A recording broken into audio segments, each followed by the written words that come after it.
Well, hey, everybody. Mark Boyle, Prepper Guy, back at you. Hey, look, I made a new shirt. I don't know if you can see that. This Prepper Guy. Let me get this out of the way. Since 1978, which is when I kind of started worrying about the end of the world. And then it says Tiatwaki across the top. Still waiting. So I wanted to talk to you about something that, well, I've been thinking about, and it's it's not like like earth-shattering shit, but it could be. So, I've been watching the coronavirus, and as you know, I've been putting a lot of information on the website for coronavirus and sharing different people's content, like Canadian Prepper and all that. And just this week, today's Friday, the 13th, lucky me. And so yesterday, there was going to be a basketball tournament for the kids in wheelchairs. And then all of a sudden, out of the blue, they fucking cancel it because of coronavirus. 1,000 cases in America, and we're going to shut the fuck everything down. So we already had our tickets, or she did. My wife was going to go up and watch the game in Tennessee. So we were able to get it changed to where she could fly out to Wisconsin and visit the grandkids there, since she already had her ticket and money set aside for all that. So you're looking at this coronavirus thing, and then you're like, well, big fucking deal. And then all of a sudden, it just kind of affects you just a little bit, and makes you wonder, just what's really going on, because everybody online and the news people, but fucking pretty much everyone is saying, well, this isn't, even as bad as obesity kills more people than that in a year. We don't see the government shutting that shit down. Um, so, people are going, well, SARS, all these flus that we've had, swine flu and all that over the years, have been just as bad, just as contagious. So why is this one? Oh my God, so bad. And I'm thinking it's like I talked about in the last podcast, when all else fails, they take you to war.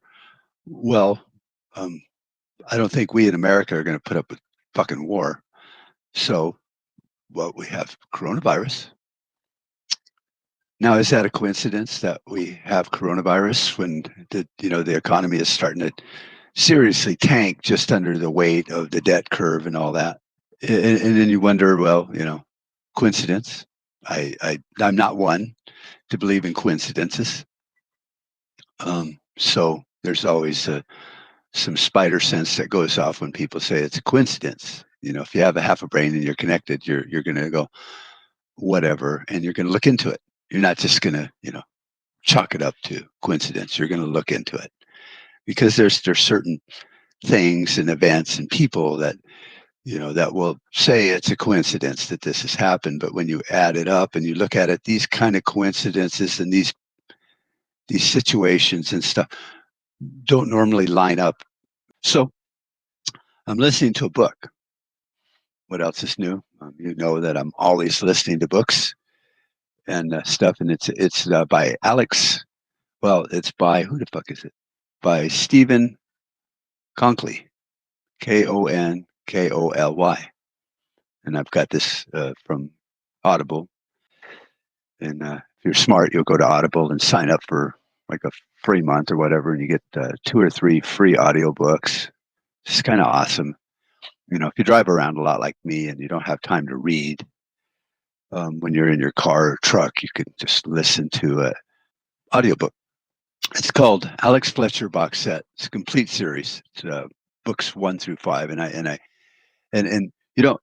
you can listen. I recommend it highly. It's interesting. It starts out with Alex and his family, and he works for a drug company, and then there's the a pandemic, the Jakarta pandemic, and then it just goes through all this. Well, now I think I'm in book 4. It's hard to tell because I got the whole box set.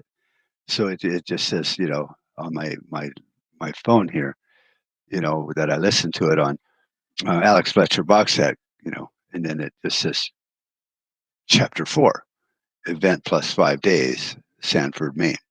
So I'm not at chapter 4. Or whatever it says. You know, I'm at book 4. Then chapter 4. So I would play it for you, but then I'd get sued. But it's really interesting because he is, the star. Alex Fletcher has. Let me get comfortable here. There, you can see my kick-ass shirt. Um, it's his family surviving from book 1 to 2 to 3 to 4, and now he's, because there was an asteroid, we think, that hit the Earth, and the military reacted and thought that it was some kind of inbound enemy thing, and shot up all these nuclear warheads at it and created a massive EMP. At least that was what the people that shot all the missiles thought. And we haven't got to the bottom of it. And, it's not really a big fucking deal for the story. But it's starting to kind of look like it's part of the story. So he's now become a provisional captain in the Marines, and they're trying to rebuild, America. And this has only been 5 days since the comet and the EMP happened, and so he went to cross the border. He lives in Maine, and he went to Boston to get his kid from college right after the tsunami and everything that had fucked everything all up. And so it's his adventure, and he meets up with a couple of Marines that help him get across the border and get his kid because there's chaos and all that. And he used to serve with this guy, and so he ends up getting a commission. Like, we really need you back. And in doing so, he takes the commission because it gets him back home to his family, because things have really, they're fucked. I mean, let's face fact, when shit hits the fan, it's a shitty mess. There's no question about that in my mind. But now he's talking to some guy at the airport, and now his job is to intelligence and all that, to figure shit out. And you're starting to see that there's like, this might have been planned from the military, because the equipment that was placed years ago, and the way the airport was hardened and stuff, it's just looking like there was these layers of continuity of government set up to protect America and continuity of government. So even even Alex and this other guy that's at the airport, in the Air Force, I guess, or National Guard, I didn't really get his rank, and I'm not that familiar with that stuff. Are even looking at it, going, well, this doesn't look right, for what we're supposed to be doing. So then my brain goes off onto continuity of government, and I've talked about it before. It's like continuity of government. Sounds like a good idea. Fuck, we need continuity of government. So let's say, did Stalin have a continuity of government plan, and would that have been a good idea? Hitler, the Third Reich, maybe they should have had a continuity of government to where, protect the people. It's, so continuity of government sounds great until you're looking at what government. Are we initiating continuity of government plans that will take us back to the 1700s, when we had a constitution that was actually designed for we the people, protected our rights and protected our liberties, and really watched out for us, and we didn't have a standing army, and we didn't have all this oppressive taxation? I'm all for continuity of that government. But I look at America today, with the police state, um, largest standing army on the world, most advanced standing army on the planet, that's becoming more and more co-opted into this mindset of continuity of government and you know, just violations of posse comitatus left and right because of the Patriot Act. And you look at it and you go, well, I don't want continuity of that fucking government. In fact, that isn't even government. It's oppression. It's tyranny. But see, they've co-opted military and the, our soldiers that we all respect, and we thank them all the time for what they're doing. But you look back, go, I don't know, watch Brothers in Arms or Saving Private Ryan, and just what was going on then, and the way they were trained and taught, and what they thought they were doing was worlds apart from some of the stuff that's been starting to happen since the Gulf War and Operation Iraqi Freedom, and this uh, you know war that's been going on in Afghanistan for what, close to 20 years. It's almost old enough to drink. The war itself, it's been going on so long, and it's two different militaries, I would say. Yes, do they all swear an allegiance to the Constitution? Sure. But I've talked to people out on post that are you know pretty high ranking, and they've been to West Point and all that, and you talk to them about continuity of government, and their way of looking at it's totally different than the way you and I would look at it as free, liberty loving, constitutional believing patriots look at it. And so they're somewhere in this training regiment and indoctrination regiment of our soldiers is keeping on par with the Constitution, and they're not so off the map that people would go, hey, wait a minute, what the fuck you doing? But it's so off the map that people should be going, hey, what the fuck are you doing? But it's not happening. So I look at this, and then I'm listening to this book, and I'm thinking, what the fuck are they doing? What is happening in America? I mean, if you were to talk to any soldier, we got a lot of them around here, see them all the time, great guys. And if you said, hey, how do you feel about posse comitatus? And they'd be like, well, really can't, do military stuff on U.S. soil. They haven't been told that, yeah, they can, because of, the Patriot Act and the continuation. They keep reauthorizing it and reauthorizing it. And they can do a lot more than they're being told, but they're not being told. See, it's the whole point. You don't want to tell them this because they don't need to know. They're not on a need to know basis. It's above their pay grade by a fucking lot. So, you'd ask them, hey, let's say there was an EMP or, coronavirus. Fuck, let's talk about that. Um, and the, the area that this National Guard or military group is at, there's a real breakdown in society. There's all 1,000 cases of coronavirus are right there in that community, and nobody can go do anything. And they're like, hey, we need your help. We need to shut down this thing that this group's doing. They're all patriots, but they're borderline militia, and we need to shut it down, not because we disagree with them. Wink, wink, nod, nod.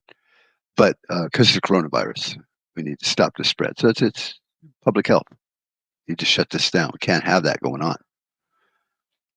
And we've already shut down basketball games for handicapped, and the NBA and all these have shut down already today. They're not having any games, and a lot of the major sports. So what happens when the military get there and these patriots put up a fight, and they're given orders to shut that shit down at any means necessary? What are the rules of engagement? And then what if the rules of engagement come down the pike and they go, well, you're going to have to, protect yourselves. They shoot at you, shoot back, shoot to kill. If they shoot at you, and you're like, well, I'm not going to shoot U.S. citizens. I'm not even going to put myself in a position to where I would have to do that. So I'm just going to stay the fuck away so they don't shoot at me because I think they might be kind of right.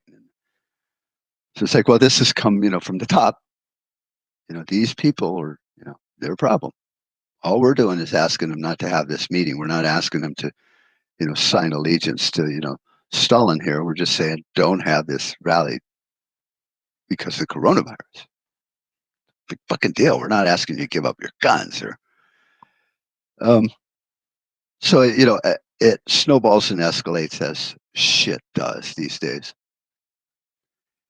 And the soldiers are like, well, who fucking authorized this shit? They're like, well, it came from the top. My XO told me to do that. Well, I need to see that. I mean, if you were ballsy enough to even go, well, wait a fucking minute, Captain, whatever, however the rank is. Most soldiers at that level might just go, yes, sir. And if they were going to question it at all, they would sit there and go, well, I'm sure that they've done their due diligence, higher up. These people are probably problematic. They call themselves patriots, but they're militia, and they're and what they want for America is not what it's supposed to be. They're crazy. They're basically domestic terrorists. Oh my God! Well, now we've just classified them into a group of people that would be perfectly fucking fine to shoot, right? Domestic terrorists.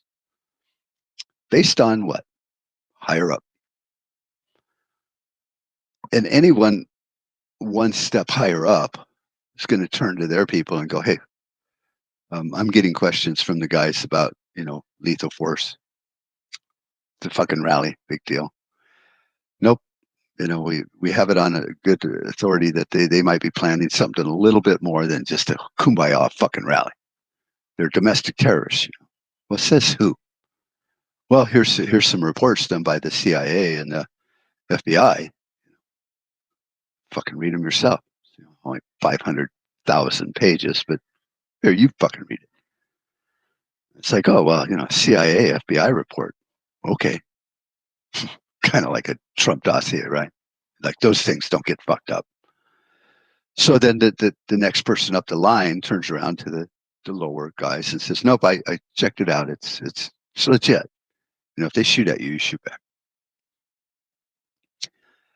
Now, if he doesn't, let's say he talked to the higher up, talks to the higher up, and then that person's like, you know what? I'm going to look into it. Calls the general, and general's like, hey, I work for the Pentagon, and this, those people have been classified as domestic terrorists. Now, we're not talking about that group per se, but we are saying that they can't have that rally because of health and safety and the coronavirus. Do what you're fucking told. This comes from the president. Oh, end of fucking story. End of story all the way down to where some private or whatever pulls the trigger and creates a situation. Well, how's that situation going to get spun? When it's all said and done and everyone's like, wow, what the fuck happened? Those crazy fuckers that were domestic terrorists would not just peacefully not have their rally for a couple weeks because of the coronavirus. And because they shot at U.S. soldiers, we've looked into them and they were planning to overthrow the government. To see how, do I need to color in the lines for you on how this shit all fucking works? So the book, I really wish I could play the 2 chapters I just listened to that really made me start thinking, where are we going as a nation with this fucking continuity of government? I posted a blog post on Homeland Security and one of their directives that they can pretty much do whatever the fuck they want. And I got a lot of heat from that. People are like, well, that's not how it's going to work. It's like, It's how it can work. Therefore, it's how it's going to work when they all quit singing "Kumbaya" and decide to fuck us. Then that's how it will work. Trust me.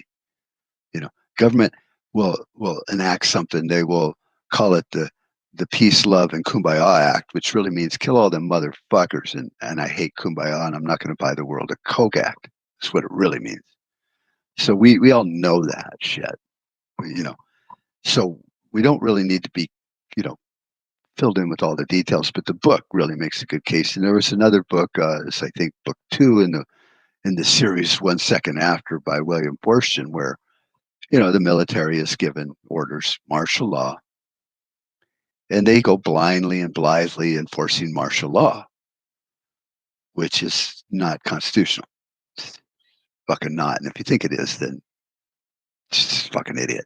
It's called a military coup when a president of any country uses the military to overthrow the rights of the people.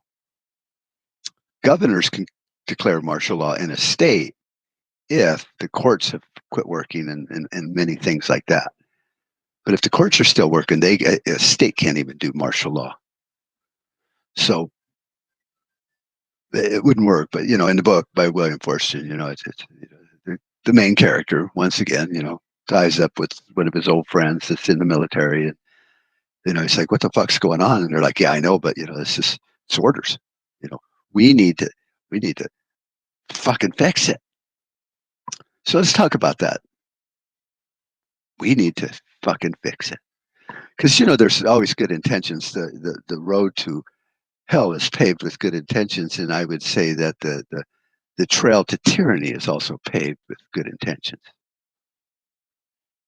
And so, you know, what does that mean? Good intentions. It's like, in the book, you know, um, that I talked about. Let me go there again. The Alex Fletcher series. Um, it's gotten to the point to where now there was first the Jakarta pandemic, which happened, a couple years in the past from this book, and then the military built on that and then went, oh, now look what we can do. So was the pandemic a false flag?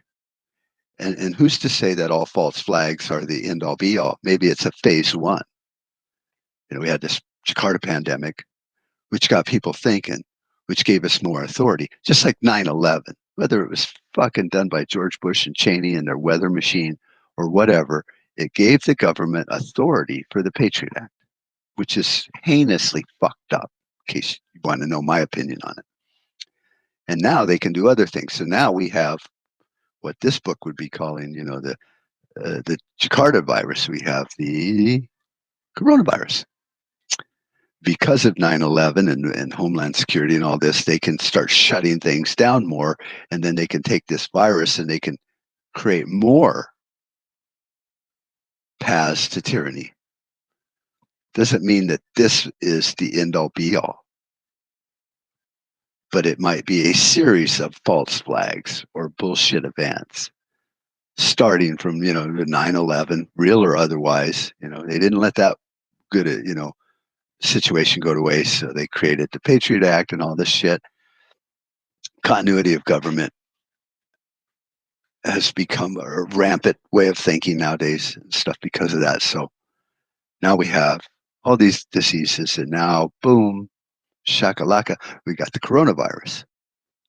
Seems to be worse than all the other ones, a little bit. So what we have that, and now we have the coronavirus, and they're shutting things down left and fucking right. Will they shut down Trump rallies? I mean, he's the president. He could do whatever he wants until it falls under Homeland Security and the Patriot Act and continuity of government. Can't allow this to happen. Boom. No Trump rallies. Well, now all of a sudden, he's stuck talking to the masses through the fucking media that hate him. I'm not saying that's what's going to happen, but it's what I would do if I was the enemy. Um, so then what happens, next? Is it, are they using the coronavirus to blame the economic fucking disaster on. I mean, because a lot of people will sit there and go, "Well, Mark, it's just the fucking economy, the stock market's up and down." But fuck it. No, we have a debt bubble that makes 2008 look like a college debt. You know, it's just some kid went to school and racked up his credit cards and now he's in debt. No, it, it it's horrible, and and it could collapse, and it looks like it is collapsing if you listen to any of the videos I'm posting on prepperguy.com by Greg Manarino and Peter Schiff, Greg Hunter, who's the other, Gerald Salente. They're all going, you better be paying attention to this because this is a warning sign. So it's not just there's just one evangelist telling you the end is near. It's four highly respected evangelists telling you the end is nigh at hand. Is it? We don't fucking know. But this is not a God thing. See, God will show up whenever the fuck he decides to. Not none of our business. But an economic collapse, that's completely man-made. They can shut the switch off anytime they want. And I was thinking, how would that happen? It's like, oh my God, we're all preppers, right? We all think about the big picture. We always looking at that and going, what the fuck? So I was, this morning getting my breakfast at the Mexican restaurant, and say, give him my credit card, and sitting there thinking, oh, what if credit processing is not working because the ATM machine people didn't show up to work? They're like, oh, cash only. Well, I don't fucking have any cash. I don't even think I could get my hands on cash without my fucking machine working, my credit card or my bank card. So then what would you do? I mean, really, like, what would you do? I mean, I usually have a full tank of gas. I always have enough gas to get my ass back home. But do we think about it on a granular level? We think of the big picture. It's like, I've got food, water, place to hang out, blah, blah, blah. Okay, but you can't get home because the credit card's not working and your kid borrowed the car the other night and got home at 2 a.m. and you went to work and you're driving on fumes to get to work on time.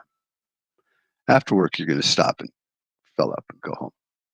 If you're like me and you live 40 miles from where you live, that's a long ass fucking walk if the credit card machine ain't going to take your card and give you gas. And it doesn't matter how good you know the place unless you live in small ass fucking town America to where you could sit there and go, hey, can I bring you cash? As soon as I get home, I'll bring it tomorrow when I go to work. He's like, sure, I know where you live. Don't fucking worry about it. You're here every day buying a donut and coffee. Not too many people have that advantage in America. Do you? I could go into Circle K and go, hey, bye, how you fucking doing? Oh, you back? Get another donut and coffee. Yeah. Hey, can I put this on my account? It's like, you don't have an account, and I'm just a lowly peon here at Circle K, and no, I can't help you, man. Could you lend me $5 to get enough gas to get home? Dude, I don't even have enough gas to get home myself. I work at fucking Circle K. I guess you could go to work and go, hey, boss, kid ran my fucking tank out of gas. Could I get $50 out of whatever they call it, petty cash? I don't even know if banks have those or businesses have those anymore. Petty cash. It used to be, but not anymore. Maybe. He's like, you know what? Yeah, I'll give you $50. Pay me back tomorrow. Or he might say, oh, what happened? Oh, the credit card machine's not working anywhere. I can't get gas. My kid fucking drained my tank last night out joyriding, and I'm fucked. You could either go, well, you should plan better. Typical self-righteous prick for a boss. Or you might go, well, shit, I drive that big ass fucking gas guzzling SUV and I'm on empty too. And I got $50, man. I got to get home. I live farther than you. You might know them well enough to go, well, let's split it. Give me $10. That'll get me home. Mine gets good mileage, and then you're 40. Well, if the machines aren't working, I gotta stop and buy food for dinner tonight. Sorry, man. Talk to one of your coworkers. Your boss might be a nice guy and go, yeah, I feel your pain. Let's work this out. You're a good guy, but he might be a dick and go, hey, I don't know you that well. Yeah, you've been working here 25 years, but it's not like we ever had fucking dinner together. No, I got to stop and buy food for the kids and get gas and pick up something my wife needs. And, sorry, man, because let's face facts, in shitty times, it's, everyone's going to be looking out for number one. And when you're asking someone for a favor, you are number two.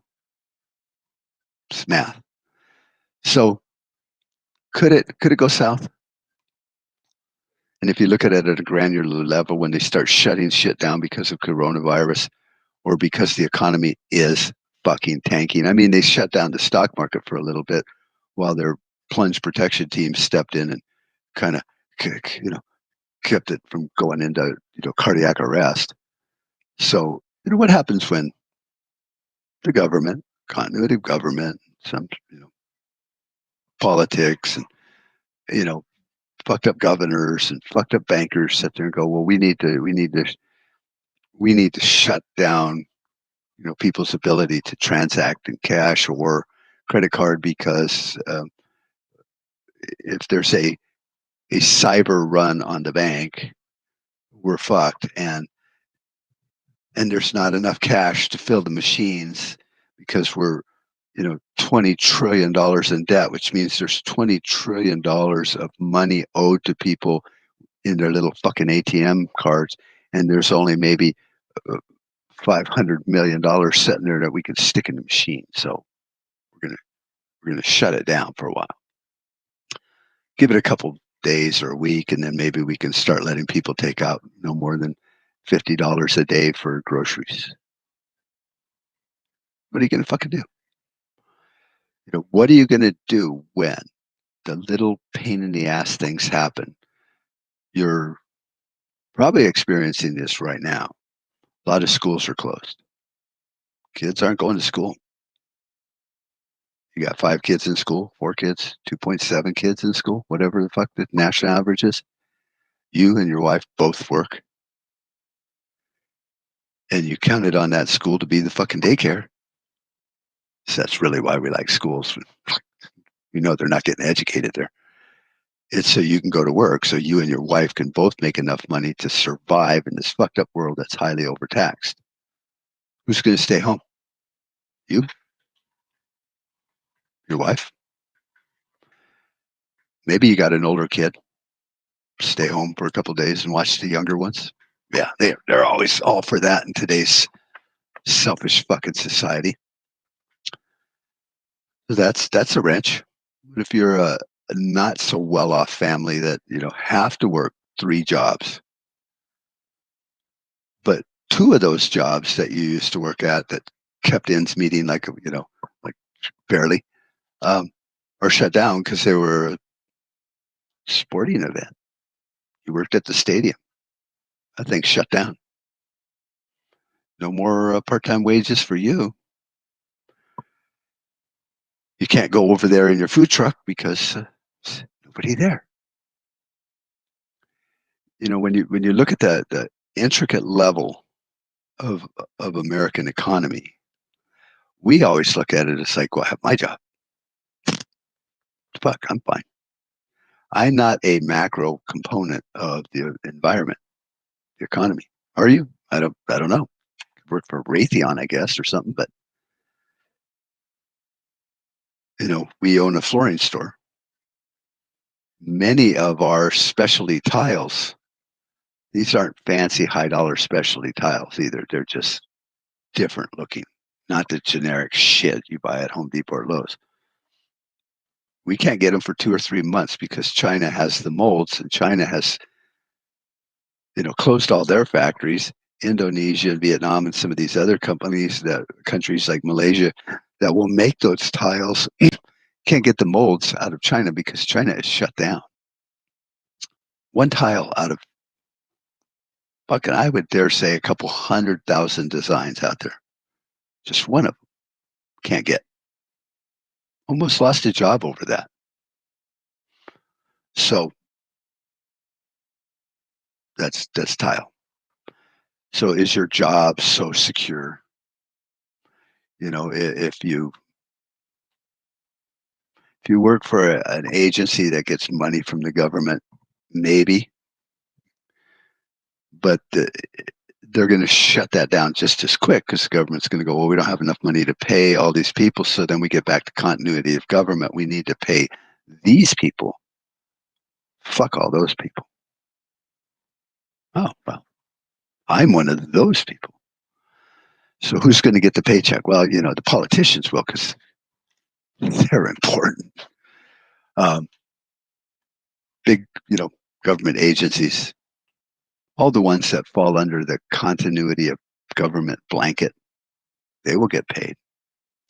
And then they will turn around to the law enforcement and the police and the contractors and the people that are going to be used for keeping a lid on this and go, look, we can't pay you, but we can feed you and give you security and a safe place to live in the new green zone. You just do what we say and shut the fuck up. Okay. Need you to go shut down all these sporting events and all of these things. And we need to put everybody in these zones to where we can feed them. Okay. Because, I mean, come on, you would do it too. It's your family, it's your kids. If I stay working with these guys, the big government, I might not be getting paid, but I will get their new fiat money when it comes out. But for now, they're going to feed me, and I don't have to worry about my bills anymore because the economy's collapsed. So they're going to give me a vehicle to drive, protection for my family, food, schooling for my kids in this green zone. Fuck all you people out there. I have the guns, and you don't because we took them all last week. So that's how it will. That's how the chips are going to fall. And on a micro level, we're seeing it already. Has it gotten bad enough to go, holy fuck? I don't know. It depends on what you consider holy fuck, I guess. Um, it really kind of does because we're all interconnected in our dependency for things. So it doesn't affect me, but it affects my customer that ordered a tile that was affected by China's Wuhan virus. Whatever the fuck they're calling it now. COVID-19 and COVID-19 X, because there's a new strain of it. So trust me. So was this a giant false flag? Was it a third or fourth part of a series of false flags? Or is it an inconvenient or convenient way for government and big, world banks to sit there and go, well, we fucked it all up. Let's use this virus to just screw it all. How are you going to shake out? Where is going to be your standing in the pecking order when all else has failed? So, and we all have our doomsday scenarios. We all, as preppers, look at what we're prepared for the most. What will happen that I'm going to be okay because I'm a pandemic prepper, I'm a nuclear war prepper, I'm a economic collapse prepper. We all have it, a thing out there. But do we go granular on that and go, well, you know what, on a granular macro, micro level, whatever that is, no matter which of the big shit hit the fan moments it is, all of the macro things, the little tiny things are going to happen no matter what. We're going to start being affected and corralled and controlled and pushed through this prism called continuity of government. So the big picture really is fucking irrelevant. You might be the one that's prepared for a pandemic. Lucky you, because we have a pandemic now. It's called COVID-19 and COVID-19X. You've got all your stuff. You've got masks. No one else does, but you got them.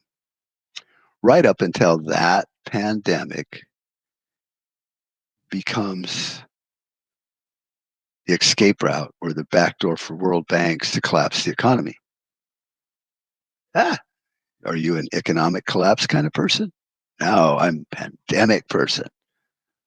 So you see that they're going to cascade into each other like dominoes. You're over here and this one falls over.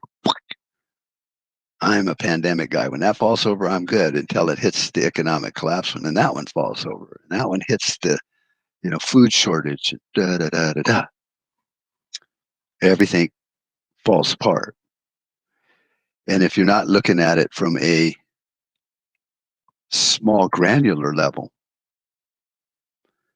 and you're waiting for this big domino to fall that you're ready for, before that ever falls down, the granular is going to kill you.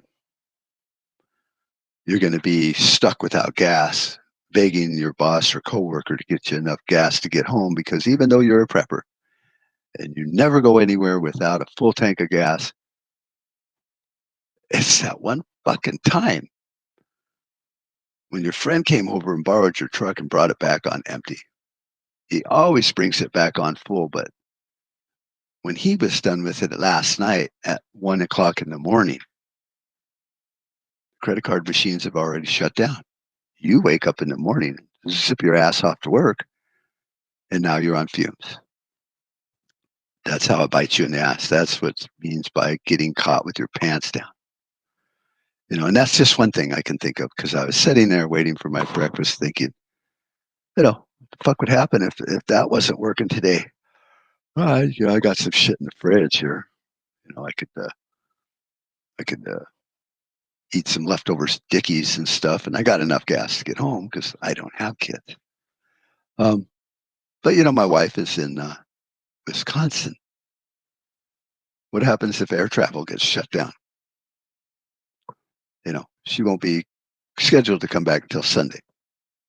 They've already closed a sporting event that was going to happen on Thursday, Friday, and Saturday. She went from Kansas all the way to Wisconsin to see the grandkids. What if all flights are canceled because of one more fucking thing? One more reason why this is the worst pandemic fucking ever. So now she can't get home. She doesn't even have her car, right? She's in Wisconsin. She's with my kid, and they're, his family, so be all right. He's kind of a prepper, and he's got an attitude, and he's, but he's got 5 kids. Supporting him, his wife, and 5 kids, and keeping them fed during whatever this is, bad enough. Now he's got another person.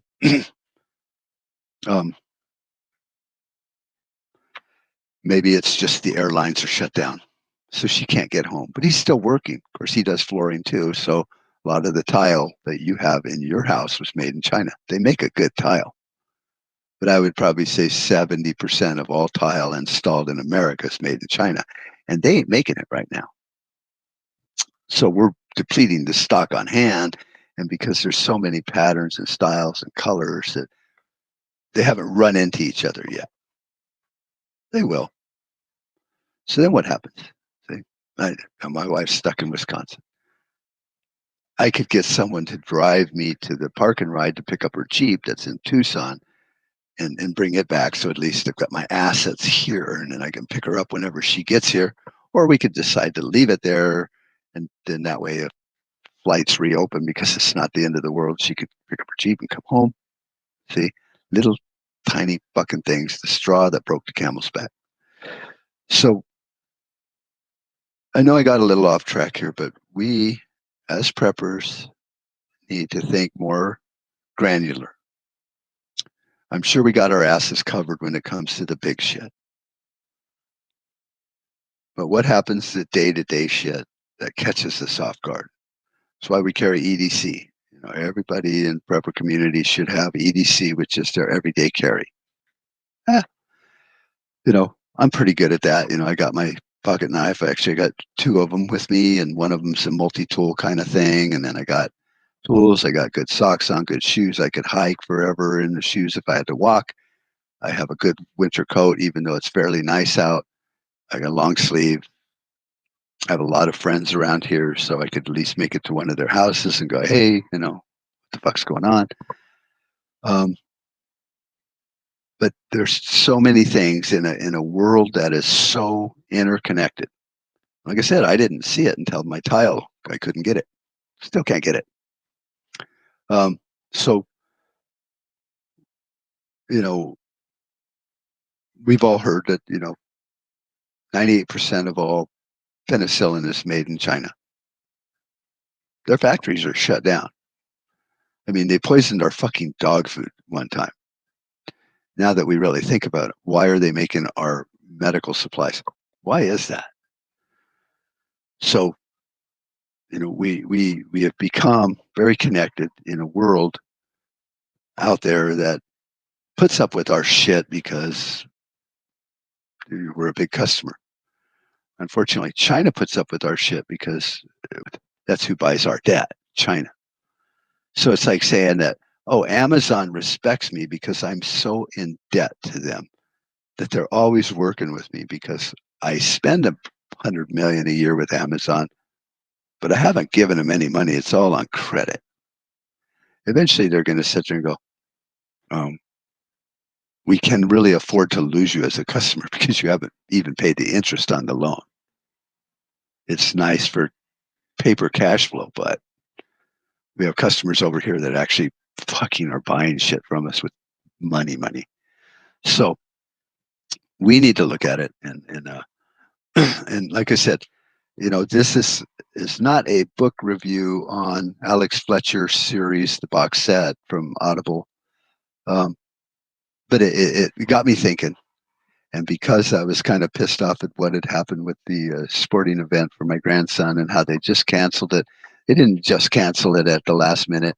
I mean, it was like 9, 10 o'clock at night, in Wisconsin, and a lot of for the teams. Um, right before they were going to leave at 6 o'clock in the morning the next day. So there were buses and airplanes and people, flying because it was a championship game.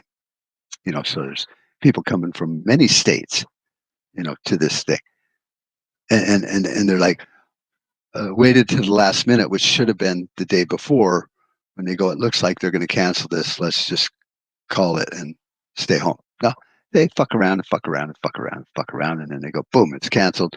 Nobody even hears about it until the next morning. Um, that's just a sporting event. Handicapped kids, parents, they'll get over it. What about your money? What about your job? What about your contract? What about your day-to-day life? When it falls quick. Economies hit terminal velocity really fast. So that book kind of got me thinking about it, and there's been some others that always just make me think, and most of them, from my point of view, the danger zone is continuity of government. Andrew Jackson didn't say, head west, young man, the fuck out of here. And oh, by the way, when you get to Oregon, there's a FEMA center. They'll take care of you if you've been attacked by a bear. No, it's like, you're on your own. Get the fuck out of here. Go. Settle the territory. We didn't have FEMA camps back then. For somehow, Americans seemed to make it through that. Grandpa was the leader of the patriarch of the family. They didn't sit there and go, well, we got to, we're going to go across country with Grandpa who's 80 years old, and we better hug the freeway because there's hospitals. Um, they just went. Grandpa was the patriarch. He knew how to fight, survive, stay alive. So look how soft we've become, from just fucking weakness. So now the government's continuity plan is it's like, well, we need to set up zones in America.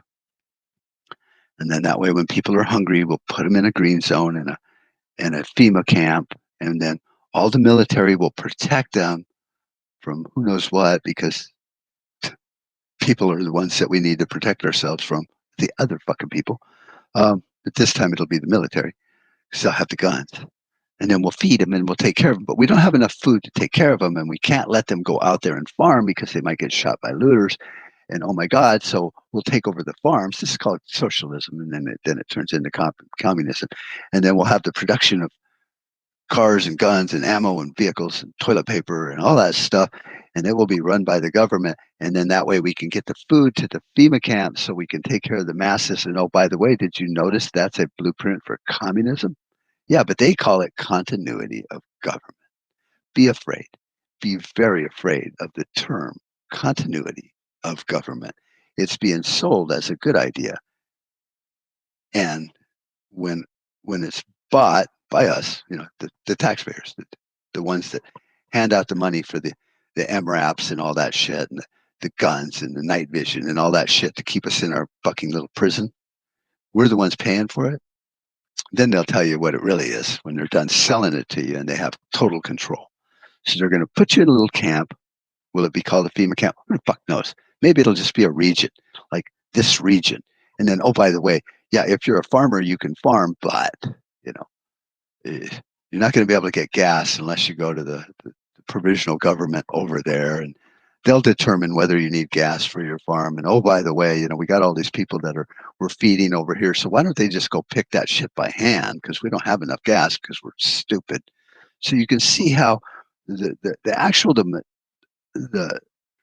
the continuity of government and the plan and the provisional government and how it's supposed to set up and protect us is nothing more than Venezuela on steroids. And when you really analyze it, and that's why I like books like this, when you really see how well it is set up in the organization, and this is just a fucking fictional book based on probably a lot of fact, you'll see that it's in place. The mechanism and the grid and the big net for America is already in place. It's just like fishing. It's there. Most people swim around it and don't even see it until they zip it closed and pull you up. And you know it for a fact when you look at how it's set up. Who's in charge? The control freaks in Washington again. Who has all the guns and power? The control freaks in Washington. Who's going to exercise and enforce that rules? The military, who's been brainwashed to think that this is a good idea because it comes from orders of the president. And we all believe that the president is commander in chief, even though he's not, because we've been told that. So they will be pulling the net tight and dragging us in. And then they will be putting us into these little fucking cubes all around America to protect us from the bad guys that live outside of the little protected cubes. And really, honestly, that's where I want to be. I want to be on the other side of that little cube. And so what are they going to do? Free thinking Americans that go, hey, fuck you. I can grow my own food. I don't need you. Just don't take my guns so I can go hunting. And if bad guys come, I'll deal with it. You're the problem. You're the fucking problem out there. See, you want to have a gun. And what are you going to do? You're going to shoot those Indians when they come and attack you like, the Wild West? Please, you need to be in here. We'll protect you. See, and I want to be over there, just like in Demolition Man. I want to be the people living in the down below, the sewers. Well, it's like a big city under there because that's kind of what it looks like under New York. I want to be there. I want to be free. I'll take my chances with an unsafe liberty than a safe tyranny.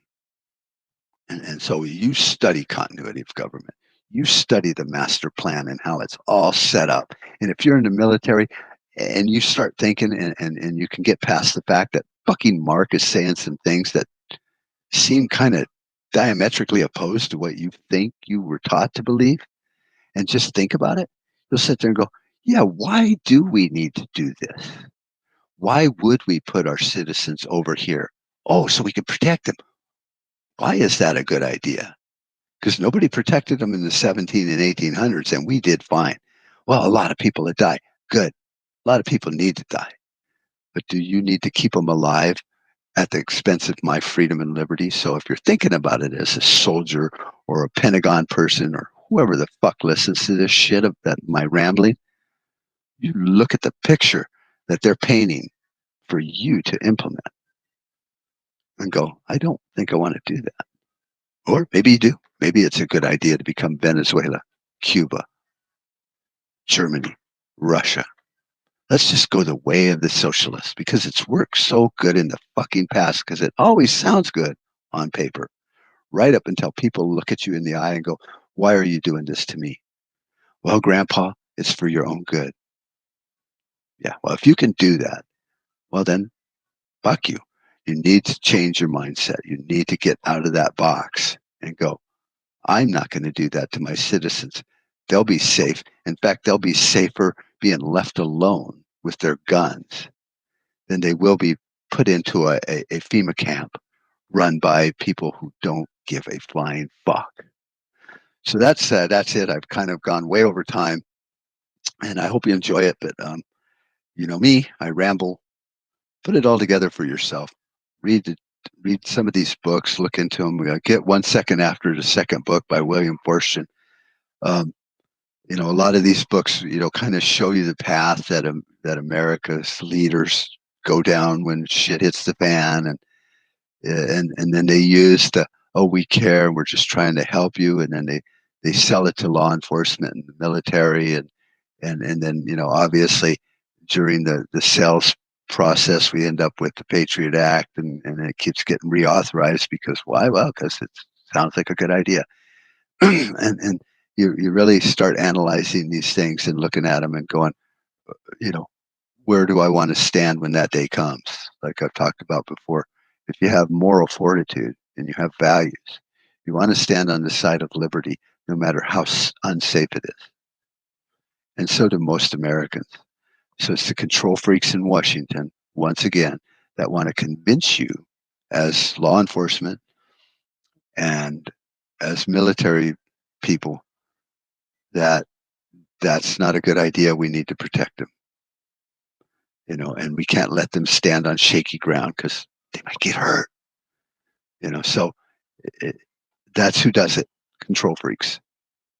They wanna make a living without producing anything other than fear, and they're going to use you to line their nests and give them a captive bunch of slaves and plebes to work for them, to line their nests while you sit in the middle, law enforcement and military, questioning your actions, yet being paid and protected by those people and you. I mean, you know, like where do the powerful people that enact this heinous shit get their power?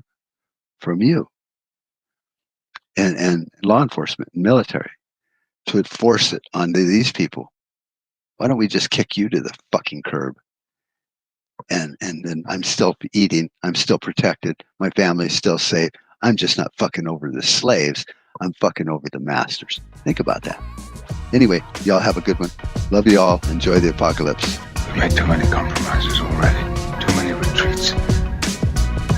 They invade our space, and we fall back. I'm your huckleberry. The line must be drawn here. This far, no farther. That's just my game.